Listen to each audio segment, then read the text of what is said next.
नमस्कार, आप देख रहे हैं देश रोजाना और मैं हूं बेनजीर हाशमी। बुलेटिन की शुरुआत करेंगे दिन भर की कुछ ताजा सुर्खियों के साथ, फिर बात करेंगे हरियाणा की कुछ खास खबरों की।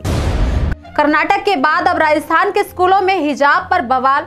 शिक्षा मंत्री मदन दिलावर ने दिया बड़ा बयान, कहा राजस्थान के स्कूलों में ड्रेस कोड होगा लागू। 40 घंटे बाद रांची पहुंचे सीएम हेमंत सोरेन ने की विधायकों के साथ बैठक। कल्पना सोरेन भी रही साथ मौजूद। चंडीगढ़ मेयर चुनाव के नतीजे से नाखुश आप पार्टी, वही नतीजों के खिलाफ हाईकोर्ट जाएगी आम आदमी पार्टी। बीजेपी के ओबीसी विंग के एक नेता की हत्या के मामले में केरल की एक अदालत ने 15 दोषियों को सुनाई मौत की सजा। ये सभी दोषी प्रतिबंधित संगठन पीएफआई से जुड़े हुए हैं। ईडी ने 10 घंटे में लालू यादव से किए करीब 70 सवाल। कल हुई थी पूछताछ। राहुल गांधी ने नीतीश कुमार को लेकर तोड़ी अपनी चुप्पी। राहुल बोले थोड़े दबाव में ही नीतीश ने लिया होगा यू टर्न। चंडीगढ़ में इंडिया गठबंधन को लगा बड़ा झटका। दरअसल बीजेपी ने मेयर पद पर जीत हासिल की, जिस पर पंजाब के सीएम भगवंत मान ने कहा कि आज का दिन हमारे देश के लोकतंत्र में काले दिन के रूप में लिखा और याद किया जाएगा। वहीं बात करें शेयर बाजार की तो सेंसेक्स 801 अंक फिसल कर 71,139 पर हुआ बंद। निफ्टी भी 215 पर टूटा। तो ये थी दिन भर की कुछ ताजा सुर्खियां। अब बात करते हैं हरियाणा की कुछ खास खबरों की। हरियाणा के सीएम मनोहर लाल ने किया लोकसभा चुनाव कार्यालयों का उद्घाटन। अंबाला पहुंचे सीएम, नायब सैनी भी रहे साथ मौजूद। दरअसल भाजपा ने लोकसभा चुनाव और विधानसभा चुनाव को लेकर कमर कस ली है। वहीं प्रदेश के मुख्यमंत्री मनोहर लाल ने आज अंबाला लोकसभा कार्यालय का उद्घाटन किया। साथ ही प्रदेश के बाकी 9 लोकसभा कार्यालयों का भी वर्चुअल उद्घाटन किया, जिसमें फरीदाबाद भी शामिल रहा। वहीं फरीदाबाद में इस मौके पर केंद्रीय मंत्री कृष्णपाल गुर्जर सहित भाजपा प्रदेश प्रभारी विप्लव देव भी मौजूद रहे। देखिए एक रिपोर्ट। जिस देश के रक्षक घोटालों में जेल जाते हो, फिर उस देश को और देश के लोगों को दुनिया देखे भी किस नजरों से। दोष उनका नहीं था, दोष उनका था जिनके हाथों में हमने देश की किस्मत को सौंपा।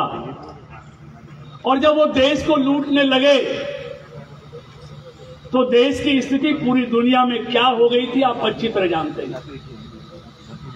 और मुझे कहने में संकोच नहीं, देश के लोगों का राजनीति और राजनीति के लोगों से विश्वास उठने लगा था। ऐसे समय में भारतीय जनता पार्टी ने आदरणीय नरेंद्र मोदी जी को देश के पार्टी की तरफ से देश का भावी प्रधानमंत्री का उम्मीदवार घोषित किया। देश के लोगों को उम्मीद की किरण नजर आने लगी। और जब 2014 का चुनाव आया तो देशवासियों ने भारतीय जनता पार्टी और नरेंद्र मोदी जी के नाम पर छप्पर फाड़ के वोटें दी और पूर्ण बहुमत की सरकार दिल्ली में देश के लोगों ने बनाई। पंजाब और हरियाणा की राजधानी चंडीगढ़ में इंडिया गठबंधन को बड़ा झटका लगा है। दरअसल बीजेपी ने मेयर पद पर जीत हासिल की है, जिस पर पंजाब के सीएम भगवंत मान ने कहा कि आज का दिन हमारे देश के लोकतंत्र में काले दिन के रूप में लिखा और याद किया जाएगा। जिस तरह से चंडीगढ़ मेयर चुनाव को मीडिया के सामने, कैमरे के सामने भाजपा ने लूट लिया है, इससे पहले उन्होंने मध्य प्रदेश, कर्नाटक, गोवा, महाराष्ट्र, पूर्वोत्तर राज्य में भी ऐसा किया था। इसके साथ ही राघव चड्ढा ने कहा कि चंडीगढ़ मेयर चुनाव के दौरान हमने जो कुछ भी देखा वह न केवल असंवैधानिक था बल्कि देशद्रोह है। वहीं साथ ही आप सांसद राघव चड्ढा ने कहा कि इस नतीजे से पता चलता है कि जब मेयर चुनाव के लिए बीजेपी सभी गैरकानूनी हथकंडे अपना सकती है तो लोकसभा चुनाव में अपनी हार को देखकर वो क्या करेंगे। क्या बीजेपी इस देश को उत्तर कोरिया बनाना चाहती है? हरियाणा विधानसभा का बजट सत्र 20 फरवरी से शुरू होगा। दरअसल बता दें कि यह सत्र 6 मार्च तक चलेगा, जो फैसला मंत्रिमंडल की बैठक में लिया गया है। मुख्यमंत्री मनोहर लाल की अध्यक्षता में हुई बैठक में कुल 11 एजेंडे रखे गए थे। वहीं बजट सत्र 2 चरणों में होगा। बताते चले कि 1 महीने में दूसरी बार आयोजित हो रही मंत्रिमंडल की बैठक में जन स्वास्थ्य अभियांत्रिकी विभाग के अभियंता वर्ग 2 के सेवा के साथ अन्य सुविधा और गैस गोदाम की स्थापना के लिए संशोधित नीति को भी एजेंडे में शामिल किया गया है। पानीपत में रविवार को सीएम मनोहर लाल ने ई बसों का उद्घाटन किया। उसमें से एक बस हादसे की शिकार हो गई है। दरअसल जीटी रोड पर एसडी इंटरनेशनल स्कूल के पास ट्रैक्टर ट्रॉली से टक्कर में 2 बाइक सवार गिर गए। इस दौरान पीछे से आ रही इलेक्ट्रिक बस ने उन्हें कुचल दिया और दोनों की मौके पर ही मौत हो गई। वहीं बस चालक बस लेकर फरार हो गए। यह हादसा सोमवार रात 8:30 बजे का है। मृतक दोस्त थे।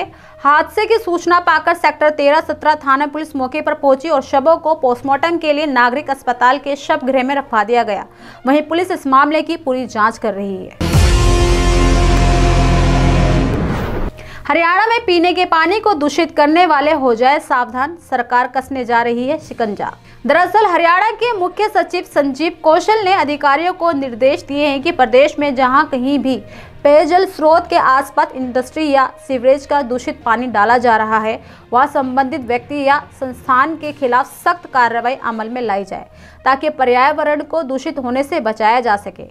साथ ही कौशल ने बोर्ड के अधिकारियों को गहरे रंग के पानी की जांच करने के निर्देश भी दिए हैं।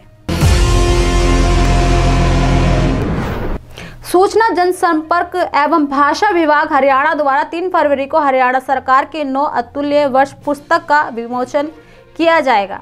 दरअसल इसमें उपराष्ट्रपति जगदीप धनखड़ मुख्य अतिथि के तौर पर हिस्सा लेंगे, जबकि मुख्यमंत्री मनोहर लाल विशिष्ट अतिथि के रूप में शिरकत करेंगे। बता दें, यह आयोजन फरीदाबाद के सूरजकुंड में किया जाएगा। दरअसल इस पुस्तक का भाषांतरण संपादन हिसार की डॉक्टर शमीम शर्मा ने किया है। साथ में ये भी बताते चले कि डॉक्टर शमीम हरियाणा साहित्य अकेडमी और केंद्रीय साहित्य अकेडमी द्वारा सम्मानित भी हैं। तो ये थी दिन भर की कुछ ताज़ा सुर्खियों के साथ हरियाणा की खास खबरें। कल फिर होगी मुलाकात ऐसी ही कुछ ताज़ा खबरों के साथ। तब तक के लिए बने रहिए हमारे साथ और देखते रहिए देश रोजाना। नमस्कार।